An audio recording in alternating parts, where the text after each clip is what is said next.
Hello friends, welcome to शिक्षक prep. तो friends, हम सीटेट साइंस के लिए क्लासेस कर रहे हैं। इससे पहले हमने एक क्लास और की हुई है। आज हमारी ये सेकंड क्लास है।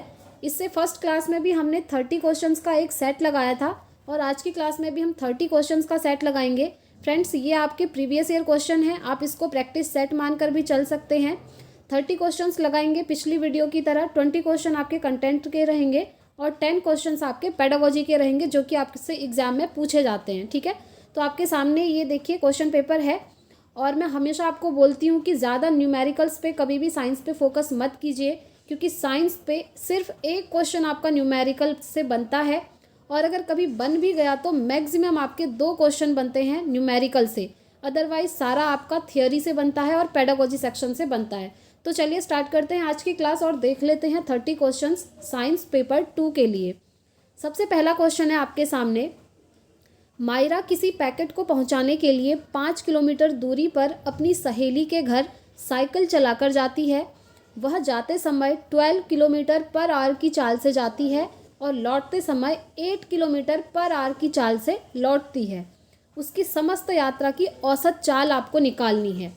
ठीक है, यानी कि जो आपका एवरेज स्पीड है वो आपने निकालना है। अब देखिए, अगर हम यहाँ पर बात करें कि कितना दूर वो जाती है, 5 किलोमीटर दूरी पर है। ठीक है, डिस्टेंस यहाँ पर आपको पता चल गया 5 किलोमीटर है। देखिए, जब वो जा रही है तब भी 5 किलोमीटर ही रहेगी दूरी, और जब वापस आएगी तब भी दूरी तो 5 किलोमीटर ही रहेगी। ठीक है, बस जो स्पीड है, चाल है, उसमें चेंजेस है। तो हमको निकालना है एवरेज स्पीड, यानी कि औसत चाल। अब उसको जानने के लिए आपको फॉर्मूला पता होना चाहिए, जो कि पता होगा ही। नॉर्मल अगर हम चाल का सूत्र देखें तो क्या होता है, दूरी बट्टे समय होता है। यानी कि जो आपका स्पीड होता है, स्पीड इक्वल टू होता है डिस्टेंस अपॉन टाइम। ठीक है, और अगर हम एवरेज स्पीड की बात करें, यानी कि औसत चाल की बात करें, तो वो होता है कुल डिस्टेंस अपॉन कुल टाइम। ठीक है, यानी कि total distance upon total time. Hindi में कहें तो कुल दूरी बट्टे कुल समय। अब देखिए, अगर हम सबसे पहले कुल दूरी निकालें तो कुल दूरी कितनी निकलेगी, 5 किलोमीटर प्लस 5 किलोमीटर कर सकते हैं ना, क्योंकि वो सिर्फ 5 किलोमीटर जा रही है और उसी 5 किलोमीटर में उसने वापस आना है, तो ये हो गया 10 किलोमीटर। ठीक है, कुल दूरी हमारी यहाँ से निकल गई। अब हमको निकालना है समय। समय निकालना है। अब समय निकालने के लिए हम वही फॉर्मूला यूज़ करेंगे। कौन सा? Speed equal to distance upon time. यही फॉर्मूला हम यहाँ पर लगाएंगे। अब अगर हमको टाइम निकालना है तो क्या होगा, टाइम इक्वल टू हो जाएगा डिस्टेंस अपॉन स्पीड। ठीक है, ये नीचे आ जाएगा। तो ये फॉर्मूला बन गया time equal to distance upon speed. अब देखिए, डिस्टेंस हमको पता ही है 5 अपॉन स्पीड, एक बार 12 किलोमीटर पर आवर है और दोबारा स्पीड है आपकी 8 किलोमीटर पर आवर। तो हम इसको ऐसे लिख सकते हैं। अब इसका क्या करेंगे, एलसीएम निकाल देंगे। एलसीएम आ जाएगा आपका 24। अब इसको अगर हम सॉल्व करें तो देखिए, 12 2 जा 24, 2 5 जा 10 हो गया, प्लस यहाँ पर आ जाएगा आपका 15।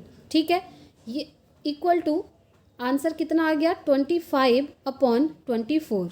ठीक है, आई होप यहाँ तक आप समझ गए। अब ये जो 25 अपॉन 24 आया है ना, ये आपका समय आया है। ठीक है, टाइम आया है। अब देखिए, हमको टाइम मिल गया कितना, 25 अपॉन 24, और हमारे पास देखिए हमको टाइम मिल गया और कुल दूरी जो डिस्टेंस था वो हमें पता ही है पहले से, कितना है, 10 किलोमीटर है। ठीक है, अब हम इसको फॉर्मूले में रख सकते हैं। कौन से फॉर्मूले में? चाल बराबर दूरी बटे समय। ठीक है, speed equal to distance upon time में। अब देखिए, कुल दूरी डिस्टेंस कितनी है, 10 अपॉन कुल समय कितना निकला है, 25 अपॉन 24। अब हम इसको सॉल्व करेंगे, ये ऊपर चला जाएगा तो ये क्या हो जाएगा, 10 अपॉन 25 मल्टीप्लाई में आ जाएगा 24। ठीक है, अब हम इसको सॉल्व कर लेते हैं।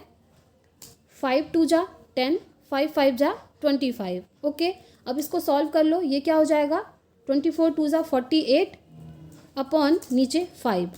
ठीक हो गया। अब देखिए 48 अपॉन 5 आ गया। ठीक है, याद रखना है 48 अपॉन 5। अब इसको सॉल्व कर दो, ये कट जाएगा। कितनी बार कटेगा, 9.6 आ जाएगा। ठीक है, देखिए 5 9 जा कितना होता है, 45 होता है, 0.6 आ गया। तो आपका आंसर यहाँ से निकल के आ गया 9.6। तो आई होप आप लोग ये समझ गए होंगे। इस क्वेश्चन का करेक्ट आंसर हो जाएगा friends option 2, 9.6 kilometre per hour. ठीक है, चलिए आगे बढ़ते हैं। नेक्स्ट क्वेश्चन देख लेते हैं। निम्नलिखित में से किस समुच्चय में केवल दूरी मापने के मात्रक हैं, यानी कि डिस्टेंस को मेज़र करने के कौन कौन से यहाँ पर यूनिट्स हैं वो आपको चूज़ करना है। मीटर, प्रकाश वर्ष, हर्ट्ज, बालिशात, वर्ष और प्रकाश वर्ष, बालिशत, मीटर और प्रकाश वर्ष, या फिर मीटर, हर्ट्ज और बालिशात। देखिए ये आपको नॉर्मली पता भी होना चाहिए, बहुत इजी सा क्वेश्चन है। ऑप्शन 3 इसका करेक्ट हो जाएगा। ये जो आपका क्यूबिट होता है ना, बालिशत, इससे भी डिस्टेंस मेज़र की जाती है। और मीटर तो आप जानते ही हैं, दूरी मापने के लिए यूज़ होता है। और ऐसे ही जो लाइट ईयर होता है, प्रकाश वर्ष, ये भी डिस्टेंस मापने के ही काम आता है। तो इसीलिए ऑप्शन 3 इसका राइट आंसर हो जाएगा। चलिए नेक्स्ट क्वेश्चन देख लेते हैं। फ्रिक्शन चैप्टर से ये आपका आया हुआ है। फ्रेंड्स मैंने एक वीडियो बनाई थी जहाँ पर मैंने आपको बताया था कि सीटेट साइंस की प्रिपरेशन आप किस तरीके से करें, आपके साथ स्ट्रेटेजी शेयर की थी। वहाँ पर मैंने आपको कुछ इंपॉर्टेंट चैप्टर्स भी बताए थे, जिसमें से मैंने आपको बोला था फ्रिक्शन चैप्टर भी आप पढ़ लीजिएगा।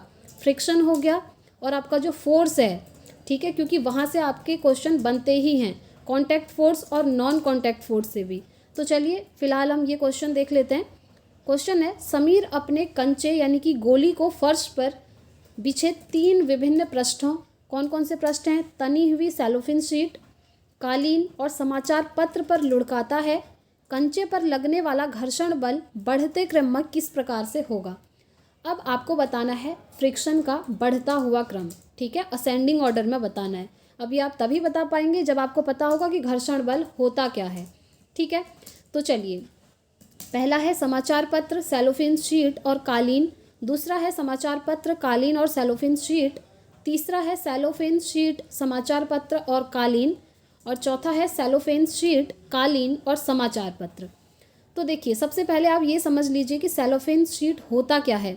ट्रांसपेरेंट एक पन्नी आती है फ्रेंड्स, आपने अपनी नोटबुक्स वगैरह में कवर भी लगाया होगा कभी, या फिर जो सेलो टेप आता है आप उसे ले सकते हैं, उसको हम बोलते हैं सेलोफिन शीट, ठीक है। और न्यूज़पेपर आप जानते ही हैं, समाचार पत्र और कालीन आपको पता ही है, जो कारपेट्स होते हैं आपके घर में बिछाए जाते होंगे, यूज़ होते होंगे, राइट। तो अब यहाँ पर आपको घर्षण का बढ़ता हुआ क्रम बताना है, यानी कि सबसे पहले वो चीज़ बतानी है जिसमें घर्षण यानी कि फ्रिक्शन सबसे कम होगा। वो किस में होगा, वो होगा सेलोफेन शीट में, ठीक है, सबसे कम। उसके बाद थोड़ा सा ज़्यादा होगा समाचार पत्र में। उसके बाद सबसे ज़्यादा घर्षण होगा कालीन में। अब वो कैसे होगा, देखिए समीर क्या कर रहा है, कुछ कंचे ले रहा है, गोलियों को ले रहा है, ठीक है। उसने गोलियां डाली सबसे पहले सेलोफेन शीट के ऊपर, तो क्या होगा, गोलियां जो है सीधे लुढ़क जाएंगी, क्योंकि सेलोफेन शीट एक ट्रांसपेरेंट सी पन्नी होती है। उसके बाद आपका न्यूज़पेपर आता है। न्यूज़पेपर सेलोफेन शीट से थोड़ा सा खुरदुरा होगा, थोड़ा रफ होगा, आप जानते ही हैं। तो वहाँ पर वो जब गोलियां लुढ़केंगी ना, तो वो थोड़ा सा टाइम लेंगी, ठीक है। और जब कालीन पर लास्ट में वो गोलियों को डालेगा, तो कालीन में बहुत ही कम स्पीड में, सबसे कम स्पीड में वो जो है लुढ़कना स्टार्ट होंगी, ठीक है। पहले बात तो लुढ़केंगी नहीं, बट अगर वो लुढ़केंगी भी तो बहुत कम स्पीड से। तो ये हो गया आपका असेंडिंग ऑर्डर, घर्षण का बढ़ता हुआ क्रम। तो ऑप्शन 3 इसका राइट आंसर हो जाएगा। नेक्स्ट क्वेश्चन देखेंगे, कोई पिंड रैखिकतः किसी एक समान वेग से गतिमान है, यदि समय को एक्स अक्ष पर निरूपित किया जाए तो नीचे दिया गया कौन सा कथन सही है, ठीक है, ये आपको बताना है। तो इस क्वेश्चन का करेक्ट आंसर हो जाएगा ऑप्शन 4। इस गति का वेग समय ग्राफ एक्स अक्ष के समांतर एक सरल रेखा में होगा। कैसे होगा, देखिए ये आपका एक्स एक्सिस होता है और ये आपका वाई एक्सिस होता है, ठीक है। एक्स एक्सिस पर हमको टाइम बताया है, टाइम है यहाँ पर।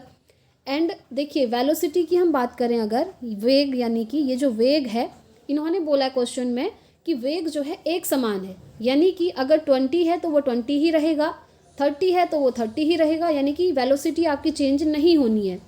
अब देखिए जैसे जैसे टाइम बढ़ता जाएगा ना, जैसे जैसे टाइम बढ़ता जाएगा आपका, वैसे वैसे जो आपका वेग है, वेलोसिटी है, वो भी बढ़ती जाएगी, ठीक है, इस लाइन में इधर को, क्योंकि उसमें कुछ भी चेंज नहीं होने वाला है। तो इसीलिए सबसे पहले तो आपको ये पता होना चाहिए, ये वेग समय ग्राफ बनेगा, ठीक है। और उसके बाद एक्स अक्ष के समांतर एक सरल रेखा में होगा, क्योंकि ये दोनों रेखाएं एकदम समान चलेंगी। आई होप आप लोग ये समझ गए होंगे। चलिए आगे बढ़ते हैं और नेक्स्ट क्वेश्चन देख लेते हैं। निम्नलिखित में से कौन पेट्रोलियम का उपोत्पाद नहीं है? देखिए फ्रेंड्स, सेम यही क्वेश्चन कल जो मैंने आपको प्रैक्टिस सेट करवाया था वहाँ भी पूछा गया था, यानी कि क्वेश्चंस रिपीट होते हैं, ठीक है। और कुछ तो इतने इंपॉर्टेंट चैप्टर्स होते हैं जहाँ से हमेशा ही क्वेश्चन बनते हैं। मैं आपको हमेशा बोलती हूँ पेट्रोलियम से रिलेटेड क्वेश्चन बनते हैं। और अभी देखिए एक और क्वेश्चन हमको मिल गया है। निम्नलिखित में से कौन पेट्रोलियम का उपोत्पाद नहीं है? Which of the following is not a by product of petroleum, यानी कि इनमें से ऐसा कौन सा प्रोडक्ट है जो पेट्रोलियम से नहीं बनता है? तो देखिए, पैराफिन मोम यानी कि पैराफिन वैक्स जो होती है वो पेट्रोलियम से ही बनती है। जो बिटुमेन होता है ना फ्रेंड्स, वो भी पेट्रोलियम से बनता है। लुब्रिकेंट ऑयल यानी कि स्नेहक तेल, ये भी आपका पेट्रोलियम से बनता है। तो जो बचा कोक यानी कि कोयला, ये जो है आपका पेट्रोलियम से नहीं बनता है बल्कि ये कोयले से बनता है, कोल से बनता है, ठीक है। तो इसीलिए यही इसका करेक्ट आंसर हो जाएगा, क्योंकि क्वेश्चन में नहीं पूछा गया है। और ये कोक आपका कोयले से बनता है। चलिए नेक्स्ट क्वेश्चन देख लेते हैं। अमन किसी बंद कमरे में एक प्लास्टिक की बोतल, एक लकड़ी का चम्मच, ध्यान से सुनिएगा, एक प्लास्टिक की बोतल है, एक लकड़ी का चम्मच है और एक धातु का चम्मच है, ठीक है, मेटल का।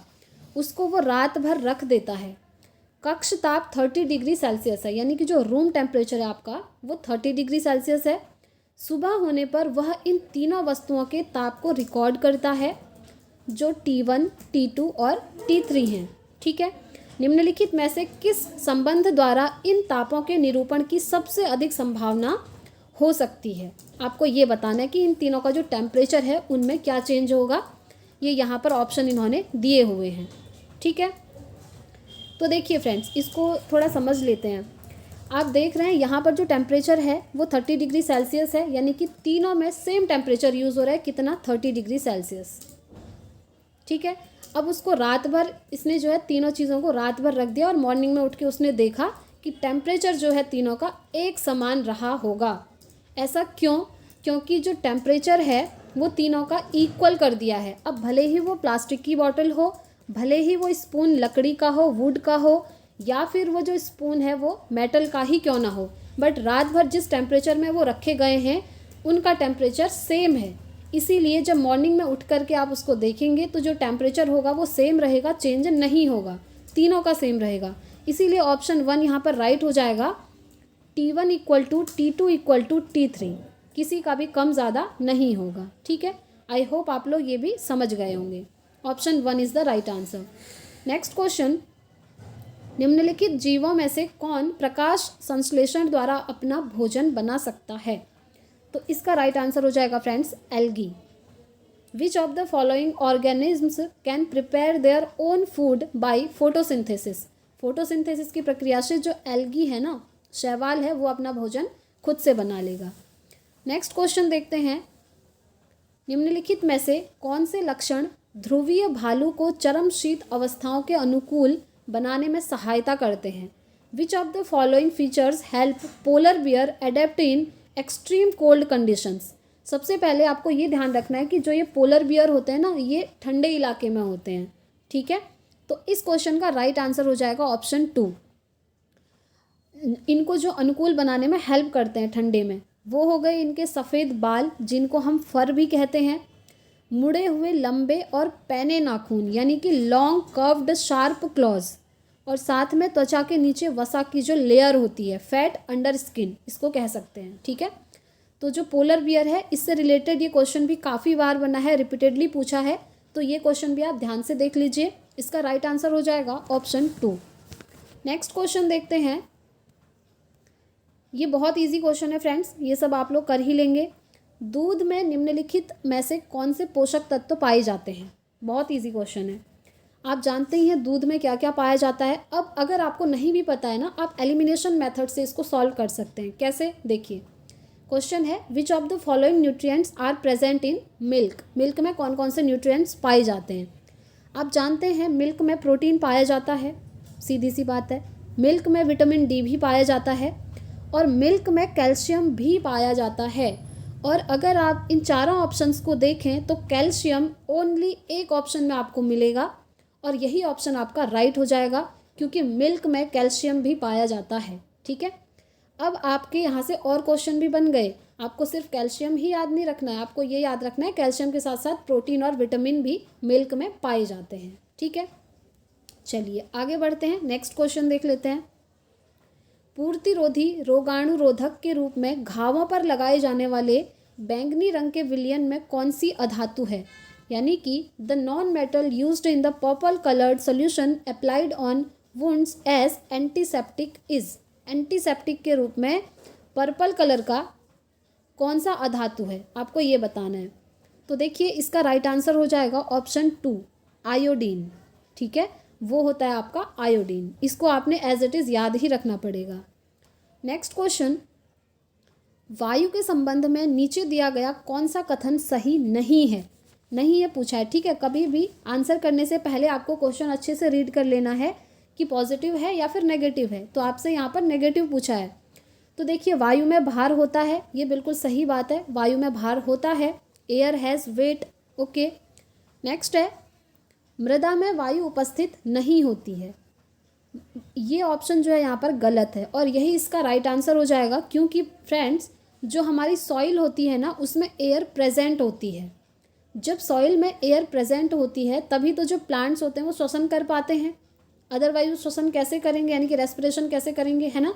एक चीज़ और ध्यान रखेंगे, सॉइल में ये जो आपकी एयर है, एयर होती है, साथ में CO2, O2 एंड नाइट्रोजन, यानी कि carbon dioxide, oxygen and nitrogen, ये चीज़ें भी पाई जाती हैं। नेक्स्ट है, जल चक्र में वायु की महत्वपूर्ण भूमिका होती है। ये बिल्कुल सही बात है, वाटर साइकिल में एयर की आवश्यकता होती है। एंड नेक्स्ट है, वायु स्थान घेरती है, यानी कि एयर ऑक्यूपाइज स्पेस। बिल्कुल सही बात है, आपने बैलून देखे ही होंगे जब फुलाते हैं बर्थडे पार्टी या फिर किसी भी ओकेज़न में, वहाँ से आपको पता चल जाता है कि एयर ऑक्यूपाइज स्पेस। ठीक है, तो ये जो सेकंड ऑप्शन है ये गलत है, इसीलिए इसका राइट आंसर हो जाएगा, क्योंकि क्वेश्चन में पूछा ही नेगेटिव गया है। चलिए नेक्स्ट क्वेश्चन देखते हैं। नेक्स्ट क्वेश्चन है आपका, स्तंभ ए में दिए गए पाचन तंत्र के अंगों और स्तंभ बी में दिए गए उनके कार्यों का नीचे दिया गया कौन सा मिलान सही है? Which of the following represents correct matching of the organs of digestive system in column A with the function in column B. अब देखिए मैंने आपको एक वीडियो में बोला भी था कि डाइजेस्टिव सिस्टम आप ज़रूर पढ़ के जाइएगा, क्योंकि यहाँ से काफ़ी क्वेश्चन बनते हैं, एक नहीं काफ़ी क्वेश्चन बनते हैं। आपसे पूछ लिया जाता है कि आपका जो फूड का डाइजेशन है वो कहाँ से स्टार्ट होता है। आपसे पूछ लिया जाता है फूड का डाइजेशन कहाँ पर एंड होता है। स्टार्ट होता है आपके स्टमक से, एंड होता है आपकी स्मॉल इंटेस्टाइन में। ठीक है, लार्ज इंटेस्टाइन में जाकर के वो क्या करता है, उसके बाद उसका एक्सक्रीशन कैसे होता है। तो देखिए डाइजेस्टिव सिस्टम से काफ़ी सारे क्वेश्चन बनते हैं। आपका लीवर है, आपका गॉल ब्लैडर है, ठीक है, पेनक्रियाज है, और जो ग्लैंड्स होती हैं आपकी, थायराइड ग्लैंड है, पिट्यूटरी ग्लैंड है, इन सभी से आपके क्वेश्चन बन जाते हैं। और अभी देखिए यहाँ पर भी पूछा गया है डाइजेस्टिव सिस्टम से, तो चलिए इसको हम सॉल्व कर लेते हैं फटाफट। पहला है लीवर के बारे में पूछा है, इसका क्या फंक्शनिंग है इसमें से चूज़ करना है। नेक्स्ट है स्टमक, नेक्स्ट है गॉल ब्लैडर एंड नेक्स्ट है पेनक्रियाज। यहाँ आप देख सकते हैं इनका हिंदी भी दिया है, यकृत, आमाशय, पित्ताशय और अग्न्याशय। ठीक है, तो देखिए ऑप्शंस देख लेते हैं एक बार नीचे। तो देखिए इसका करेक्ट आंसर हो जाएगा ऑप्शन 2। किस तरीके से? सबसे पहले हम अगर लीवर की बात करें तो लीवर सबसे लार्जेस्ट ग्लैंड होती है, ये याद रखेंगे। ये question as it is single भी आपसे एक बार पूछा गया है कि ह्यूमन बॉडी की जो सबसे लार्जेस्ट ग्लैंड है, यानी कि सबसे बड़ी ग्रंथि है, वो कौन सी है, तो आपको पता होना चाहिए वो है लीवर, जिसे हिंदी में यकृत कहते हैं। नेक्स्ट है फ्रेंड्स स्टमक। स्टमक जो है वेयर प्रोटीन डाइजेशन स्टार्ट्स, यानी कि अभी मैंने आपको बताया भी कि जो प्रोटीन का डाइजेशन है वो कहाँ से स्टार्ट होता है, आपके स्टमक से। तो ये जो है इसका सही मैच हो जाएगा ऑप्शन फर्स्ट। उसके बाद अगर हम गॉल ब्लैडर की बात करें, ऑप्शन सी की बात करें, तो ये हो जाएगा where bile juice is stored. जो आपके पित्त रस होते हैं ना वो स्टोर्ड होते हैं आपके गॉल ब्लैडर में, यानी कि पित्ताशय में। और लास्ट आता है आपका पेनक्रियाज, जिसे हम बोलते हैं अग्न्याशय। अग्न्याशय क्या होता है? Release digestive juices into small intestines. ये जो पेनक्रियाज होता है ना वो स्मॉल इंटेस्टाइन में जो डाइजेस्टिव जूस होते हैं आपके, उनको रिलीज़ करता है, यानी कि मुक्त करता है। तो आई होप आप लोग समझ गए होंगे, ऑप्शन 2 इसका करेक्ट आंसर है। इन सभी को आप याद कर लीजिएगा, क्योंकि ये वाले क्वेश्चंस ना काफ़ी रिपीट होते हैं। नेक्स्ट क्वेश्चन देखते हैं फ्रेंड्स। देखिए सेल से रिलेटेड क्वेश्चन है, which of the following statement about cells is true. इसमें से सेल से रिलेटेड कौन सा स्टेटमेंट आपका ट्रू है। पहला है all cells are round in shape. Next है cells of a tissue have similar structure.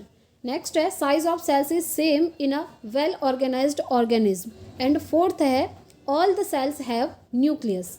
तो इसका राइट आंसर हो जाएगा ऑप्शन 2, यानी कि किसी ऊतक की कोशिकाएं एक समान होती हैं। Cells of a tissue have similar structure.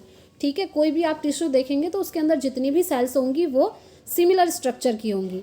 अब देखिए यहाँ पर ये ऑप्शन 2 तो इसका करेक्ट आंसर हो गया। ठीक है, ऑप्शन 1 में दिया है सभी कोशिकाओं की आकृति गोल होती है। क्या ऐसा पॉसिबल है? ऐसा बिल्कुल नहीं होता है। इतनी सारी कोशिकाएं हैं, सब गोल ही थोड़ी होती हैं। नेक्स्ट है किसी भली भांति व्यवस्थित जीव में कोशिकाओं का आकार समान होता है। आप ह्यूमन बॉडी को ही देख लीजिए, हमारी बॉडी में इतनी सारी सेल्स होती हैं, क्या उन सभी सेल्स का साइज़ एक जैसा होता है, इक्वल होता है? नहीं होता है ना। तो इसीलिए ये ऑप्शन भी आपका बाहर हो गया। नेक्स्ट है सभी कोशिकाओं में केंद्रक होता है। ज़रूरी नहीं है कि सारी सेल्स में न्यूक्लियस पाया ही जाए, तो ये ऑप्शन भी आपका बाहर हो गया। ऑप्शन 2 इसका राइट आंसर है। नेक्स्ट क्वेश्चन देख लेते हैं, निम्नलिखित में किन का उनकी जनन की विधा से सही मिलान है। इंग्लिश में देखते हैं, which of the following are correctly matched with their mode of reproduction. Okay, mode of reproduction यहाँ पर मैच करना है। यीस्ट है, पोटैटो है, एल्गी है एंड आप इसको फंगाई भी बोल सकते हैं, फंगी भी बोल सकते हैं, कुछ भी बोल सकते हैं। तो इसका राइट आंसर हो जाएगा फ्रेंड्स ऑप्शन ए। देखिए किस तरीके से ये जो यीस्ट होता है ना फ्रेंड्स, ये बडिंग करता है, यानी कि मुकुलन का काम करता है। क्योंकि यहाँ पर हमसे रिप्रोडक्शन का पूछा गया, तो रिप्रोडक्शन ऐसे ही होता है इसमें। पोटैटो की अगर हम बात करें तो ये सिर्फ और सिर्फ वेजिटेटिव रिप्रोडक्शन करता है। और एल्गी अगर हम देखें तो एल्गी आपकी फ्रेगमेंटेशन में यूज़ होती है। ठीक है, और जो फंगी है वो स्पोर फॉर्मेशन करता है। तो इसीलिए ऑप्शन 1 इसका राइट आंसर हो गया। अगर आप चाहें तो इधर हिंदी में भी इसको देख सकते हैं। जो यीस्ट होता है वो मुकुलन करता है, साथ में जो हमारा आलू है उसमें कायिक प्रवर्धन होता है, और जो शैवाल है उसमें खंडन होता है, और जो आपका कवक है यानी कि फंगी है वो आपका बीजाणु समासंघ यानी कि बीजाणु जनन करता है, रिप्रोडक्शन करता है। चलिए आगे बढ़ते हैं और नेक्स्ट क्वेश्चन देख लेते हैं। निम्नलिखित में से कौन सा या कौन से प्रदूषक ओजोन परत के अपक्षय के लिए उत्तरदायी हैं। ओजोन परत के लिए पूछ रहा है, which of the following pollutants are responsible for depletion of ozone layer. Ozone layer की डिप्लीशन में, तो ये तो सिंपल सा आंसर हो जाएगा chlorofluorocarbons. Option 2 is the right answer. Next question देख लेते हैं, निम्नलिखित में से कौन सा समुच्चय संचारी रोगों को निरूपित करता है। Which of the following set represents communicable disease. Friends, communicable disease वो डिजीज़ होती हैं जो कि एक दूसरे को फैलती हैं। ठीक है, ये आपको याद रखना है। तो इसका राइट आंसर हो जाएगा ऑप्शन 3, जो आपका टाइफॉइड होता है, और जो स्वाइन फ्लू होता है, जो मलेरिया होता है, और जो पोलियो होता है, ये सभी आपके फैलने वाली डिजीज़ होती हैं। इसीलिए ऑप्शन 3 इसका राइट आंसर हो जाएगा। अब देखिए यहाँ पर ऑप्शन 1 में स्कर्वी दिया है। स्कर्वी रोग कभी भी कम्युनिकेबल डिजीज़ नहीं होती है, फैलती नहीं है। आप जानते हैं स्कर्वी क्या होता है, विटामिन सी की कमी से हो जाता है। आपके जो गम्स होते हैं, मसूड़े होते हैं, उनसे ब्लड निकलना स्टार्ट हो जाता है इस रोग में। ठीक है, नेक्स्ट अगर हम सेकंड ऑप्शन में देखें तो यहाँ पर आपको दिया रक्त क्षीणता यानी कि एनीमिया। एनीमिया रोग भी आपका फैलने वाला नहीं होता है। एनीमिया किस चीज़ से होता है, जब बॉडी में हमारी आयरन की डेफिशिएंसी हो जाती है। ठीक है, तो उससे एनीमिया हो जाता है। इसीलिए ये ऑप्शन भी हमारा बाहर हो गया, क्योंकि ये फैलने वाली डिजीज़ नहीं है। और अगर फोर्थ ऑप्शन में आप देखें तो डायबिटीज़ दिया है। डायबिटीज़ भी आपका फैलने वाला रोग नहीं होता है, इसीलिए ऑप्शन 3 इसका राइट आंसर हो जाएगा। नेक्स्ट क्वेश्चन देख लेते हैं, निम्नलिखित में से, अब देखिए यहाँ से आपकी पेडागोजी स्टार्ट हो गई है, कंटेंट के क्वेश्चन हमारे कंप्लीट हो गए हैं। नेक्स्ट क्वेश्चन, निम्नलिखित में से क्या एक विज्ञान की प्रकृति के संदर्भ में सही नहीं है। नहीं है पूछा है, तो देखिए विज्ञान हमेशा अस्थायी होता है, सही बात है, टेंटेटिव होता है, कभी भी कोई भी चीज़ें चेंज हो सकती हैं। ऐसा नहीं है कि आज एक साइंटिस्ट ने कुछ चीज़ इन्वेंट की तो पूरी ज़िंदगी हमेशा के लिए उसमें कोई चेंज नहीं होगा, ऐसा बिल्कुल नहीं होता है। अलग अलग साइंटिस्ट आते हैं, उस पर अलग अलग एक्सपेरिमेंट्स होते हैं और चीज़ें चेंज होती रहती हैं। इसीलिए साइंस ऑलवेज टेंटेटिव होता है, ये बात एकदम सही है। ठीक है, नेक्स्ट ऑप्शन देख लेते हैं, विज्ञान संदेहवाद को बढ़ावा देता है। जी हाँ, विज्ञान में संदेहवाद होता है, चीज़ों में संदेह होता है, ज़रूरी नहीं है कि ये चीज़ होती है तो होती ही है, संदेह हमेशा बना रहता है। नेक्स्ट है, विज्ञान एक ज्ञान की रचना की प्रक्रिया है। Science is a process of constructing knowledge. सही बात है, नॉलेज को कंस्ट्रक्ट ये करता है, यानी कि कोई भी बच्चा है वो नॉलेज को कंस्ट्रक्ट कर सकता है, ज्ञान का निर्माण कर सकता है अलग अलग चीज़ों से मिला करके। नेक्स्ट है, science is static in nature.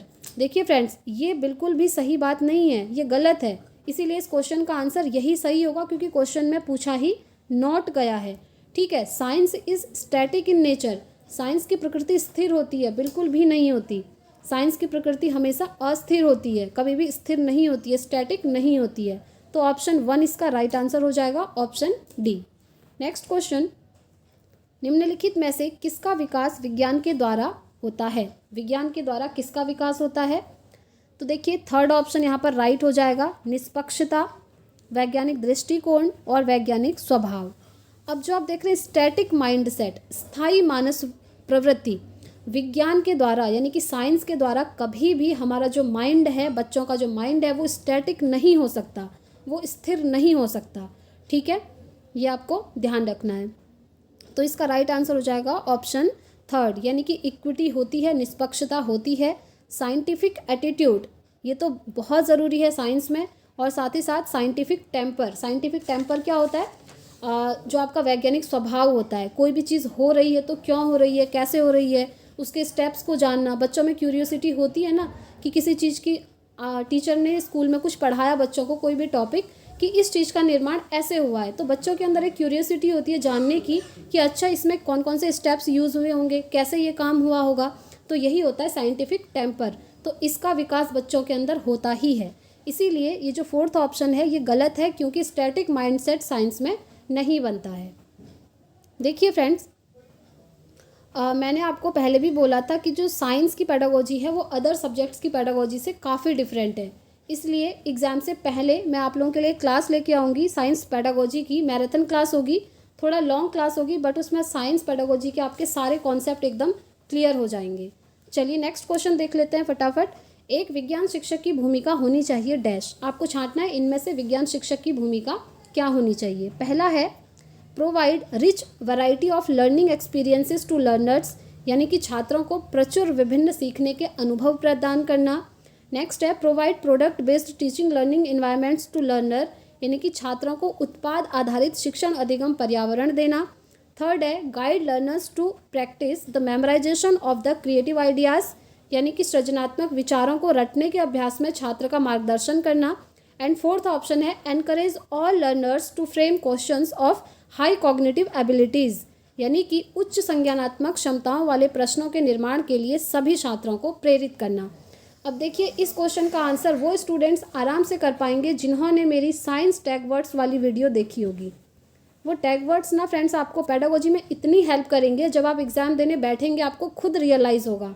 Tag words यहाँ पर आपके काम कर रहे हैं। देखिए फर्स्ट ऑप्शन में ये आप देख पा रहे होंगे, छात्रों को प्रचुर विभिन्न सीखने के अनुभव प्रदान करना, एक्सपीरियंस देना।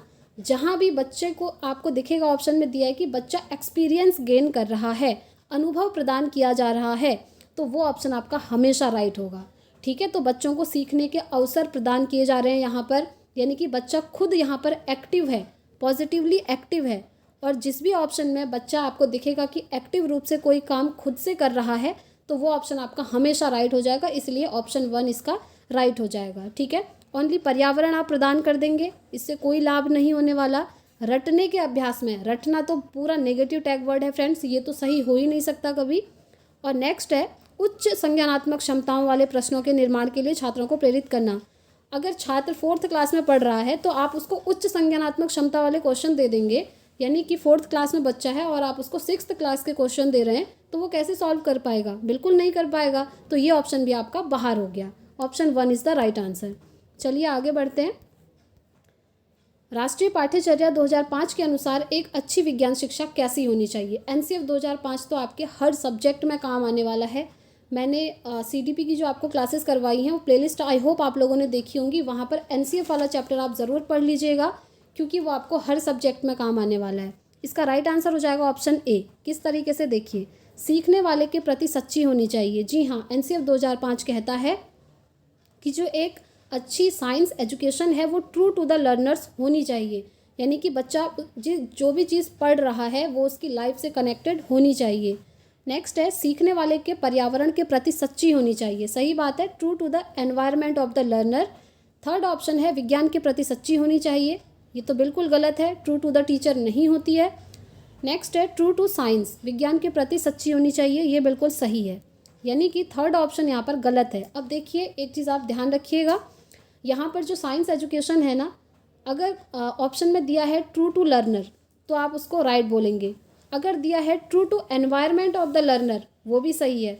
अगर दिया है ट्रू टू साइंस वो भी सही है।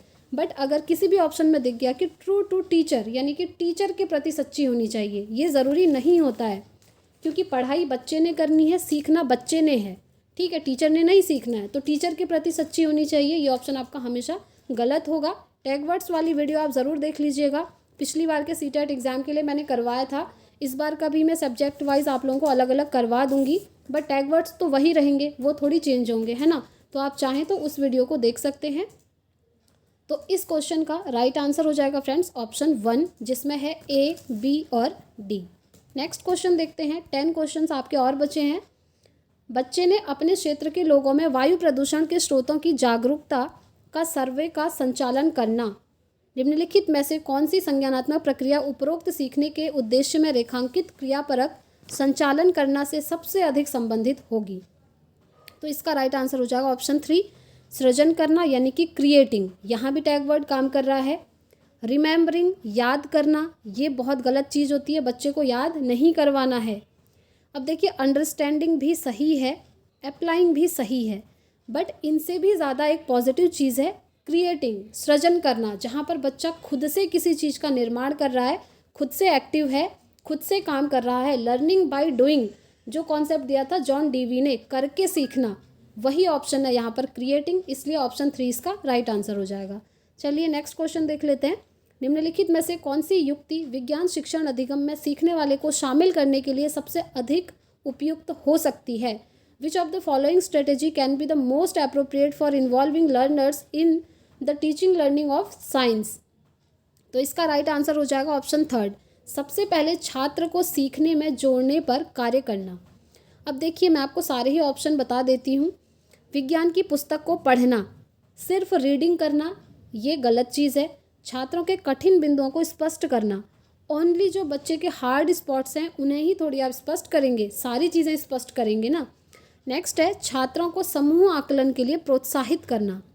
और थर्ड ऑप्शन है, सबसे पहले छात्र को सीखने में जोड़ने पर कार्य करना। देखिए, सबसे पहले आपने बच्चे का मन लगाना होगा उस चीज़ को सिखाने में। जब बच्चा इंटरेस्ट लेगा तभी वो उस चीज़ को सीख पाएगा। अगर उसका सीखने का मन ही नहीं है तो ये बाकी के ऑप्शंस तो किसी काम के ही नहीं रहेंगे।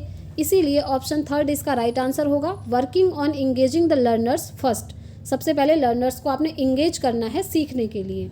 नेक्स्ट क्वेश्चन, निम्नलिखित में से किस युक्ति के द्वारा प्रकाश के परावर्तन की संकल्पना का अर्थवान स्पष्टीकरण दिया जा सकता है? देखिए, इस क्वेश्चन का राइट आंसर होगा ऑप्शन 3, सीखने वालों के द्वारा सफ़ेद कागज के पर्दे पर प्रकाश के परावर्तन का अवलोकन करना और उसका निष्कर्ष निकालना। अगर ये पूरा एक्सपेरिमेंट आप करवाते हैं तो ये बहुत अच्छा रहेगा, जिससे बच्चा प्रकाश के परावर्तन को सीख पाए, यानी कि रिफ्लेक्शन ऑफ लाइट का कॉन्सेप्ट सीख पाए। ठीक है, बाकी आप चार्ट दिखा रहे हैं, वीडियो दिखा रहे हैं या फिर प्रश्न पूछ रहे हैं, ये सब नेगेटिव चीज़ें हैं। आप अगर पूरा एक्सपेरिमेंट करके उनको दिखाएंगे तो उनको ज़्यादा समझ में आएगा। नेक्स्ट क्वेश्चन, विज्ञान में क्षेत्र भ्रमण क्यों महत्वपूर्ण है? क्षेत्र भ्रमण यानी कि फील्ड विजिट आपने भी किया होगा फ्रेंड्स। ये अगर आपने जब बीएड का कोर्स किया होगा या फिर बीएड ही किया होगा ऑब्वियसली, या फिर हो सकता है डीएलएड किया हो तब भी आपको ये करवाया हो सकता है। तो ये क्यों महत्वपूर्ण है साइंस में, ये पूछा है। तो देखिए, it provides hands on experience to the learner, बिल्कुल सही है, पहला ही ऑप्शन आपका राइट हो जाएगा। क्योंकि जब हम फील्ड विजिट पे जाते हैं तो वहाँ पर क्या होता है, बच्चा खुद से काम करता है। ठीक है, उसने जो भी चीज़ें बनाई होती हैं उससे खुद से काम करता है उसको लेकर, और उससे एक्सपीरियंस गेन करता है। तो ऑप्शन 1 इसका राइट आंसर होगा। नेक्स्ट और ऑप्शन भी देख लेते हैं। इसका संचालन आसान है, यह विज्ञान की जानकारी इकट्ठी करता है, यह सीखने वाले में मेहनत की आदत का विकास करता है। जी नहीं, ये सब कुछ भी सही नहीं होगा। हैंड्स ऑन एक्सपीरियंस या फिर हैंड्स ऑन एक्टिविटीज़ जहाँ भी आपको दिख जाए वो ऑप्शन हमेशा राइट होगा। नेक्स्ट क्वेश्चन, निम्न में से कौन सा साधन बाल केंद्रित आकलन के लिए है? Which of the following tools is for learner centred assessment. अब देखिए लर्नर सेंटर्ड असेसमेंट क्या होता है, मैंने आपको असेसमेंट वाले चैप्टर्स पे पढ़ाया भी हुआ है, ठीक है, चाहे तो आप वो वीडियो भी देख सकते हैं। तो देखिए आपको बताया पोर्टफोलियो, फिर है कॉन्सेप्ट मैपिंग, फिर है पेपर पेंसिल टेस्ट, फिर है जर्नल राइटिंग। तो देखिए आपसे पूछा है कि बाल केंद्रित आकलन के लिए सबसे पहले पोर्टफोलियो। पोर्टफोलियो फ्रेंड्स एक हम कह सकते हैं गैजेट होता है, एक दस्तावेज होता है जिसमें किसी स्टूडेंट के सारी एक्टिविटीज़ का रिकॉर्ड होता है। पोर्टफोलियो की जो फाइल होती है ना फ्रेंड्स, वो हर स्टूडेंट की अलग अलग बनती है। जैसे एक बच्चे की जो फाइल है उसमें उसके पढ़ाई से रिलेटेड, उसका स्पोर्ट्स से रिलेटेड, स्कूल में कोई कंपटीशन हो रहा है, डिबेट कंपटीशन है, फंक्शन है, टीचर पेरेंट्स मीटिंग हो रही है या फिर कुछ भी हो रहा है, सारी चीज़ों का ओवरऑल उसमें बायोडेटा लिखा जाता है और ये हर स्टूडेंट की अलग अलग होती है। तो ये पोर्टफोलियो तो बहुत ज़्यादा यूज़फुल है, ये सही है। नेक्स्ट है कॉन्सेप्ट मैपिंग, अवधारणा मानचित्रण, ये भी बिल्कुल सही है। नेक्स्ट है पेपर पेंसिल टेस्ट, ये सही नहीं है। बाल केंद्रित आकलन सिर्फ आप पेपर पेंसिल टेस्ट से नहीं कर सकते हैं, ठीक है। आपने पेपर दे दिया और आपने उनको क्वेश्चन दे दिया, हो सकता है वो आंसर्स को रट करके आए हों और लिख दिया हो, इससे आप अच्छे से आकलन तो नहीं कर सकते, तो ये ऑप्शन आपका राइट नहीं होगा। डी है जर्नल राइटिंग, जी हाँ, आपको अगर उनको जर्नल लिखने को कहेंगे तो इससे भी उनका आप आकलन कर सकते हैं, ठीक है। तो ए, बी और डी यहाँ पर सही हो जाएंगे, यानी कि ऑप्शन 2 यहाँ पर सही हो जाएगा। नेक्स्ट क्वेश्चन, विज्ञान में सीखने जैसा आकलन का अर्थ होता है assessment as learning. Assessment as learning क्या होता है? ये होता है फ्रेंड्स सेल्फ असेसमेंट, यानी कि स्व आकलन। देखिए ये जो आकलन है ना, मेन कॉन्सेप्ट होता है ये CCE, continuous and comprehensive evaluation का, यानी कि सतत और व्यापक मूल्यांकन का। तो ये जो है ये 2 प्रकार का होता है, एक होता है FA जिसको हम फॉर्मेटिव असेसमेंट कहते हैं और दूसरा होता है ये SA जिसे हम सबमेटिव असेसमेंट कहते हैं। इनके बारे में डिटेल में मैंने आपको CDP वाली प्लेलिस्ट में बताया है, आप उसे देख लीजिएगा। उससे अदर एक तीसरा असेसमेंट जो है वो सेल्फ असेसमेंट होता है, जिसे हम असेसमेंट एज लर्निंग बोलते हैं, जहाँ पर बच्चा खुद का आकलन खुद से ही कर लेता है, सेल्फ असेसमेंट। तो यही इसका राइट आंसर हो जाएगा। सीखने जैसा आकलन मतलब होता है स्व आकलन, ठीक। चलिए आगे बढ़ते हैं। नेक्स्ट क्वेश्चन है, अमृता कोई विद्युत परिपथ व्यवस्थित करने का प्रयास कर रही है, उसके पास पर्याप्त संख्या में संयोजक तार नहीं है। परिपथ को पूरा करने के लिए वह नीचे दिए गए पदार्थों में से किसी एक का उपयोग कर सकती है। किस एक का उपयोग करेगी परिपथ को पूरा करने के लिए? संयोजक तार की बात हो रही है इलेक्ट्रिक सर्किट में, ठीक है। तो आप जानते ही होंगे मोटा तागा ये यूज़ होगा, ये बिल्कुल भी यूज़ नहीं होगा। कांच की छड़ी यूज़ होगी, नो। रबर का पाइप यूज़ होगा, नो। बट स्टील का तार होगा, क्यों? क्योंकि यहाँ पर इलेक्ट्रिसिटी फ्लो होती है स्टील में। और देखिए सीटेट में ये क्वेश्चन काफ़ी बना है, एक बार इस ऑप्शन की जगह लिखा था ब्लेड, अगर ब्लेड लिखा आ जाए तो वो ऑप्शन भी आपका सही होगा, क्योंकि इनसे इलेक्ट्रिसिटी फ्लो होती है। अब अगर आपने मोटा तागा ले लिया, क्या उससे इलेक्ट्रिसिटी फ्लो होगी? थिक थ्रेड से या फिर ग्लास रॉड से या फिर रबर पाइप से? इनसे नहीं होगी ना। तो आप स्टील का वायर लेंगे, तो यही आपका सही होगा, option 2 is the right answer. Next question, सही कथन को पहचानिए, आइडेंटिफाई द करेक्ट स्टेटमेंट। चलिए इंग्लिश में ही देख लेते हैं इसको। A concave mirror always form an erect image. दूसरा है a concave mirror forms an erect as well as inverted image. Third है a convex mirror always forms an inverted image. Fourth है a convex mirror forms erect as well as inverted image. अब इसके लिए आपको ये पता होना चाहिए कॉन्केव मिरर क्या होता है और कॉन्वेक्स मिरर क्या होता है, कॉन्केव लेंस क्या होता है और कॉन्वेक्स लेंस क्या होता है। ये सभी जो है एक दूसरे के अपोजिट होते हैं। तो चलिए इसका आंसर देख लेते हैं। इसका आंसर हो जाएगा फ्रेंड्स ऑप्शन 2।